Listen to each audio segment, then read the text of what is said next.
जय हिंद। कैसे हैं आप सब? आशा करूंगा आप लोग बहुत अच्छे होंगे और अपने में तैयारी में मस्त होंगे। आज का वीडियो हम लोग प्रश्न संख्या कितना 2 का, जिसमें लिखा हुआ था उदाहरण 1 में दी गई समस्याओं को हल कीजिए। तो हम लोग क्या पहला इससे पहले पिछले वीडियो में हम लोग क्या किए थे, कल के वीडियो में जो उदाहरण 1 में जो समस्या 1 था, समस्या 1 को हल किया था। आज समस्या 2 लेके आए हैं। समस्या 2 में हम लोग क्या पढ़ेंगे और उसको समझने का प्रयास करेंगे, फिर इसको बनाएंगे, कोनो विधि से बना लेंगे। पहले समझने का प्रयास करते हैं। क्या लिखा हुआ है? एक कुटीर उद्योग। कुटीर उद्योग क्या होता है? छोटा धंधा, कोई भी चीज का छोटा धंधा होता है। जैसे छोटा छोटा फैक्ट्री, अगरबत्ती का फैक्ट्री हो गया, छोटा खिलौना का फैक्ट्री हो गया, कोई भी चीज हो सकता है, कोई भी चीज हो सकता है। ठीक है, एक दिन में कुछ खिलौना का निर्माण करता है। ठीक है, चलो खिलौना का निर्माण करते हैं। पहला कंडीशन हो गया, प्रत्येक खिलौने का जो मूल्य होगा 55 में से एक दिन का निर्माण किए गए खिलौने की संख्या को घटाने से प्राप्त संख्या के बराबर होता है। कहने का मतलब है एक दिन में जितना खिलौना हो बनेगा उसको क्या करेंगे, उसको घटा देंगे। कितना से? 55 में से घटाएंगे। 55 में से घटाने के बाद क्या होगा, उसका एक दिन का क्या बोला, उसका लागत हो जाता है। ठीक है, किसी एक दिन कुल निर्माण लागत कितना 750 रुपया थी। हम उस दिन निर्माण किए गए खिलौने की संख्या को क्या करना, ज्ञात करना चाहेंगे। चलिए यहाँ पे थोड़ा सा हम लोग समझते हैं।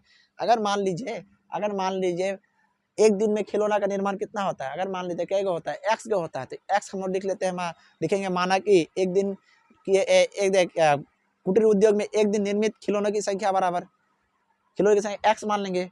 और प्रत्येक खिलौने की लागत कितना मान लेंगे? प्रत्येक खिलौने की लागत क्या बोला है, 55 में से एक दिन की निर्माण, 55 में से एक दिन में जितना निर्माण होगा, तो एक दिन में निर्माण कितना एक्स का होगा, तो 55 में से एक्स को क्या कर देंगे, घटा देंगे। तब हमको क्या निकल के आएगा, मतलब उसका लागत निकल के आएगा। ठीक है, अब देखिए किसी दिन बोल रहा है 750 टका, क्या 750 लागत बनता है। तो लागत में बनता है तो पहले खिलौने की संख्या रहेगा और उसका क्या रहेगा, दर भी रहेगा। मान लीजिए अगर आपको कोई अगर बोलते हैं 20 टका है, 20 टका का लागत बन जाता है। एक सब्जी खरीदने जाते हैं तो आप बोलेगा तो क्या 4 किलो आलू खरीदेगा 5 टका करके, तो कितना लागत रहेगा और क्वांटिटी के हिसाब से हम लोग क्या कर देंगे, गुना कर देंगे और लागत प्राप्त हो जाएगा। ठीक है, तो हम लोग क्या करेंगे, पहले लिखेंगे सॉल्यूशन देके,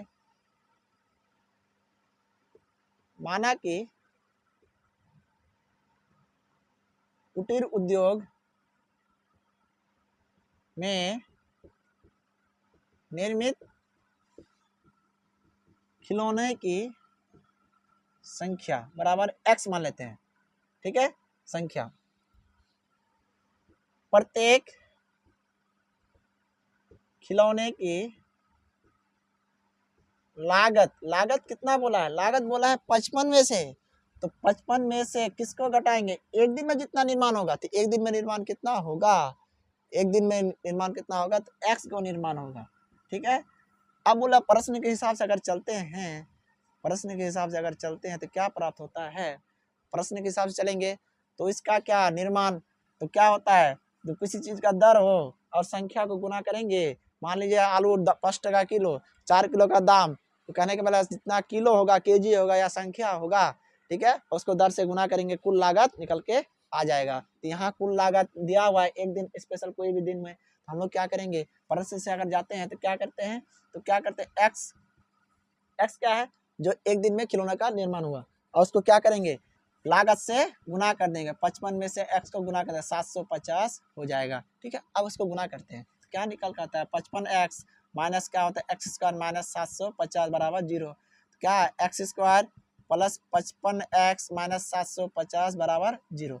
अब देखिए माइनस को कॉमन लेते हैं तो क्या निकल कर आता है, x square minus 55x plus क्या आ जाएगा 750 बराबर 0। X square minus 55x plus क्या आएगा 750। ठीक है, अब देखिए थोड़ा सा दिमाग लगाइएगा। हम लोग क्या इसको बहुत तरह से हल कर सकते हैं, पूर्णवर्ग विधि से हल कर सकते हैं, या फिर गुणनखंड से, या फिर द्विघाती सूत्र से हल कर सकते हैं। किसी विधि से हम लोग क्या करेंगे, इसको हल करने का प्रयास करेंगे। चलिए हल करते हैं। अगर गुणनखंड में देखते हैं, गुणनखंड किसका होता है, गुणनखंड होता है 25 तिया क्या होता है 75 होता है। तो 25 तिया 75 होता है, 25 तिया 75 मतलब क्या, 25 गुना अगर 30 करते हैं तो क्या होता है 750 हो जाता है, शायद 750 हो जाता है। तो हम लोग क्या इसको गुणनखंड तरीके से बना सकते हैं, सिंपल से है। हम लोग क्या करेंगे, अगर इसको अगर दोनों में क्या कर देंगे, माइनस कर देंगे, तो क्या हो जाता है, दोनों में क्या माइनस 55 तो हो ही जाता है ना। तो हम लोग क्या करेंगे, यहाँ पे हम लोग हल करेंगे, क्या करेंगे, x square minus 25x minus क्या हो जाएगा 30x प्लस क्या होगा 750 बराबर 0। ठीक है, अब देखिए ना यहाँ पे थोड़ा सा यहाँ से क्या कॉमन आएगा, x कॉमन आएगा, x माइनस क्या हो जाएगा 25, यहाँ से माइनस 30 कॉमन आ जाएगा तो क्या बचेगा x माइनस क्या हो जाएगा 25 बराबर 0। ठीक है, x माइनस क्या हो जाएगा 25 और क्या हो जाएगा x माइनस क्या हो जाएगा 30 बराबर 0। x बराबर क्या 25 और x बराबर क्या हो जाएगा 30। अगर मान लेते x दो टाइप का आ गया, क्या आ गया, अगर मान लीजिए यहाँ पे अगर x का मान, अगर x क्या होता है खिलौने की संख्या, अगर खिलौना होता है, अगर मान लेते हैं खिलौना अगर एक दिन में खिलौना x को बना तो उसका लागत कितना हो जाएगा। अगर मान लेते हैं यदि एक दिन में निर्मित खिलौने की संख्या बराबर कितना आ जाएगा, कितना, अगर 25 मानते हैं तो क्या होता है, तो एक दिन में खिलौना निर्मित लागत कितना हो जाएगा, लागत कितना 55 में से क्या आ जाएगा 25 को घटा देंगे क्या हो जाएगा 30 हो जाएगा। ठीक है, कहने का मतलब 25 अगर क्या खिलौने की संख्या होगा, खिलौने की संख्या और लागत कितना हो जाएगा, उसका लागत प्रत्येक खिलौना का लागत कितना हो जाएगा 25। अगर खिलौना की संख्या 30 लागत होगा, 30 अगर खिलौना संख्या होगा 25 को क्या हो जाएगा लागत हो जाएगा, प्रत्येक खिलौना का खर्चा हो जाएगा। ठीक है, इस टाइप का हम लोग क्या प्रश्न को बनाने का प्रयास करेंगे और इस टाइप का क्वेश्चन आपको 100% आने की संभावना है। आप लोग क्या करेंगे, ज़्यादा से ज़्यादा प्रैक्टिस करके जाएंगे ताकि आप एग्जाम में उसका एकदम एग्जाम में क्या धुआं कर दे और अपने तैयारी को बेहतर करेंगे और ज़्यादा से ज़्यादा नंबर उठाने का कोशिश करेंगे। धन्यवाद, जय हिंद।